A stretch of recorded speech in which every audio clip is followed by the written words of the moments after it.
Welcome back to Boomer Plus Tuesday, brought to you by Allied Hearing Aid Specialists, home of the free hearing test.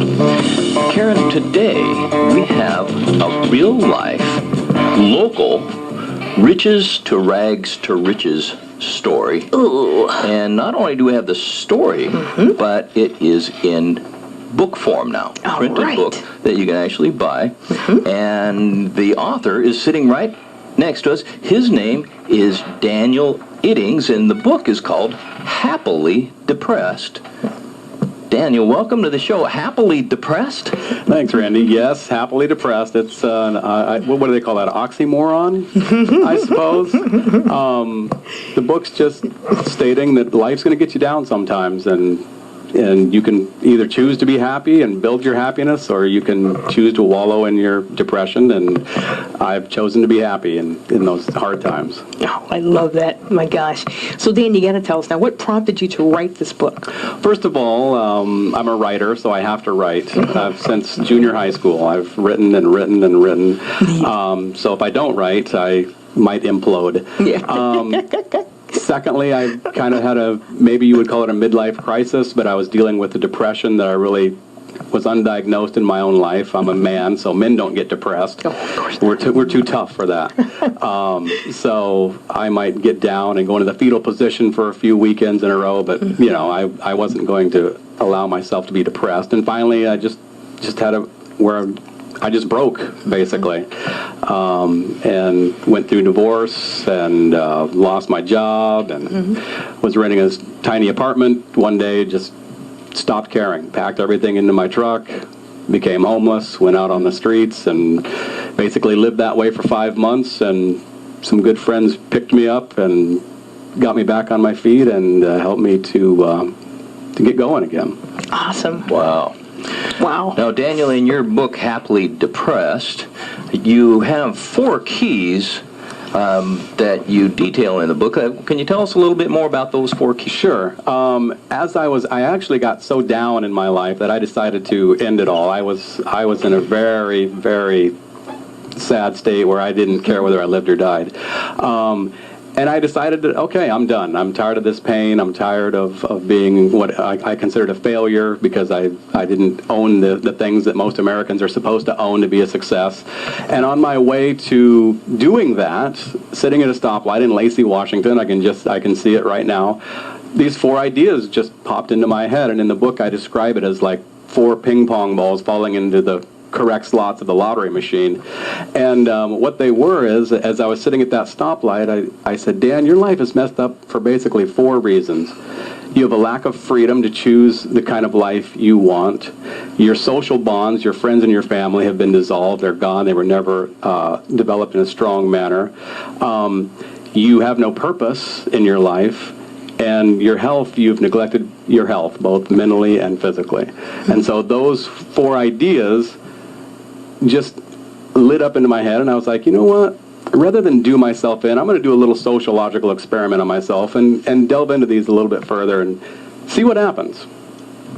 So basically, those are the 4 ideas. Wonderful. My goodness. Wow. Oh, that must have been a really difficult time for you, for sure.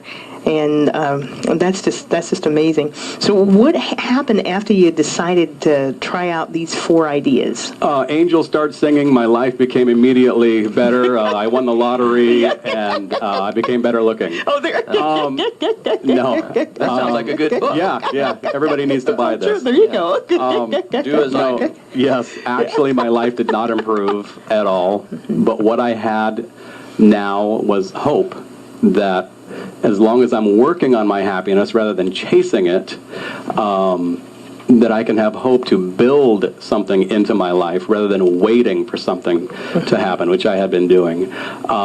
And so even though my life didn't get better immediately, I now had the hope and I now had a purpose. I had told myself I'm going to write this book, leave something for my children that they can discover about how to build happiness into their lives rather than just simply waiting around or trying to buy happiness as many are trying to do today. Exactly.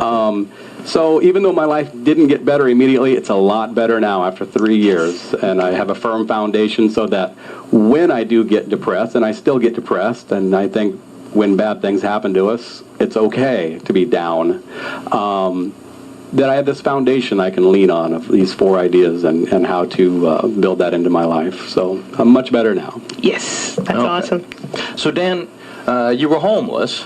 You were living in your truck. Correct. And so now you wanted to write the book. Now, how do you write a book in a truck? That's a good question. I would go to the Lacey Public Library during the day and walk in and I had a laptop, which I had kept, which was basically my lifeline, would plug it in there and charge it and write and do my research there. And then when they closed at 6 o'clock, it's hard to find things to fill your time when you're homeless. I mean, you don't have television, you're not connecting with people like you should. I would go to a tavern in Lacey and where I could plug in. I needed electricity, and from 6 o'clock till 10 o'clock, I would write there. I basically just wrote and wrote and wrote and researched and researched and researched for about 5 months. Wow. So that's how you do it when you're homeless. Wow. Boy, a lot of people have lots of difficulties out there and everything, and my goodness, once you've been homeless, I guess it's something that you never really forget. So now that you've gone through that, what did you take with you from that homeless experience? The biggest thing is that we often look down on homeless people as maybe second-class citizens. I was a very intelligent, very driven, very what you would call, one day I was normal, the next day not so normal. And I think it revealed to me that homeless people are people, first and foremost. They're not some kind of low-class person. You never would have known that I had a successful job, that I was, 1 month I was hobnobbing with the mayor of Tacoma and the CEO of my company, and the next month I was out on the street because of this mental, illness that I had. Of course. Yeah. It really opened my eyes to the fact that homeless people are people, right? And they all have a story, and that story usually involves some kind of loss in their life. So, wow. Exactly. All right. Well, I'm going to skip forward a little bit so that we don't run out of time. There's going to be something happening on November 18th. What's that? I'm having a book signing, but as usual, I do everything over the top. And rather than going to Barnes & Noble or the public library to have a book signing, I'm going to have a live band, and we're going to celebrate. It's a celebration of life and of not victory over depression, but I guess victory through depression. And so we're just going to celebrate. It's going to be at the Monticello Hotel Ballroom at 8 o'clock, November 18th, which is a Friday night. We're going to have giveaways, prizes. It's also a fundraiser for my buddy Jimmy Hockaday, who had a spinal cord injury and needs an operation to help him walk again. So $5 of every book sold will go to Jimmy. And so it's just going to be a big celebration. And this is what I did, and this is where I came from, this is where I've been, but this is, more importantly, this is where I'm going. Awesome. So it's now, other than the cost of the book, people can, it doesn't cost any money to go. It costs $5 to get in, and that's $5 yes, cover fee. Yes, Okay. $5 tickets, and I think that's pretty reasonable. But anybody can show up. Oh yes, public is invited. I'm expecting at least 200. I'm hoping for 300. It's going to be a big celebration. Yes. And posters are around town, and we will be advertising as the event nears more and more. And you might get sick of seeing my face or hearing me, but so that's November 18th. That's not this Saturday, but the following Saturday. Friday night. Yep, Friday night. See, I showed up Saturday and nobody you've been a day late, $1 short. Right. I don't know you. And I'm advertising it as being from 8 o'clock until the cops show up. Oh, there you go. So, yeah, it's going to be a little bit, I'm not going to call it wild, but it's going to be a celebration. We're going to have fun. We're going to have prize giveaways. There's going to be a band, Crazy Ivan, great band. Cool. I'll be singing some songs with them because I'm a prima donna. But I told them, if you guys are going to play, then I have to sing with you at least for a couple songs. So yes, good. That's a treat. All right, so that's the Monticello Hotel. 1 week from Friday. That's right, November 18th. All right, November 18th. Do you have any plans for a second book? I do. I've already started the opening chapters. It's called Love Ain't for Sissies. basically detailing my dating life.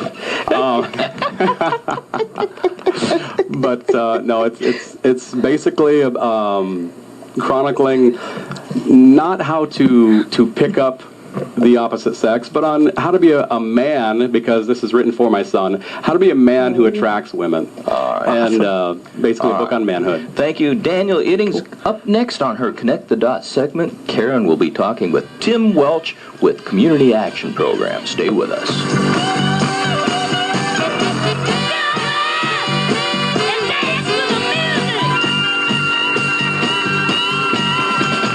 Boom, boom, boom, boom, boom, boom, boom.